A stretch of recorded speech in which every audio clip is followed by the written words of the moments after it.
kaya nauuwi sa pag-aubos ng ipon or napupunta sa pangungutang. Kaya naman may matututunan tayo sa mga first world countries. Sa mga bansang ito, may kultura sila na ang mga tao at ang mga mamamayan importante na insured. Meron silang culture na hindi lumalabas ng tahanan or ng bahay nang hindi financially protected or insured ang mga breadwinners. Because the government and their citizen understands na gaano ka-importante ang financial protection. Alam mo, parang fire extinguisher lang yan.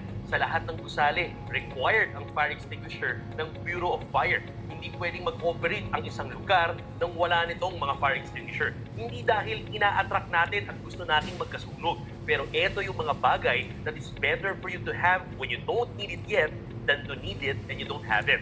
Or sa Tagalog, mas mabuti nang meron ka nang hindi mo pa kailangan kaysa kailanganin mo nang wala ka. Kaya naman, para matulungan ang ating mga kababayan magkaroon ng peace of mind, ang Basic AI ay mayroong 750,000 accidental death coverage, 750,000 permanent disability coverage.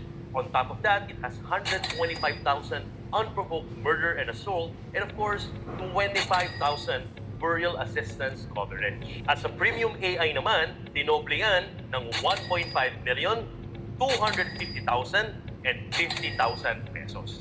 And both Basic AI and Premium AI ay mayroong medical reimbursement of 50,000 pesos. Ito yung pinaka nagagamit sa coverage natin dahil ito yung pag may na-aksidente, kahit simpleng tapilok, nahulog, or nakagat ng aso or pusa, lahat ng gagastusin mo sa ospital, treatment, or kahit na gamot, pwede mong maklaim at maibalik ang lahat ng ginastos mo for reimbursement for a maximum of 50,000 pesos.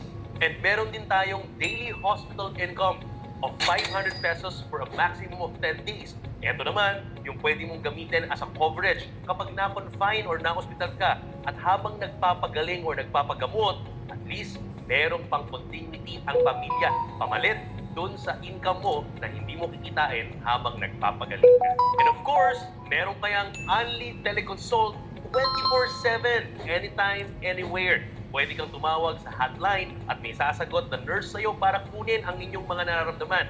And you can schedule a call with a medical doctor para mabigyan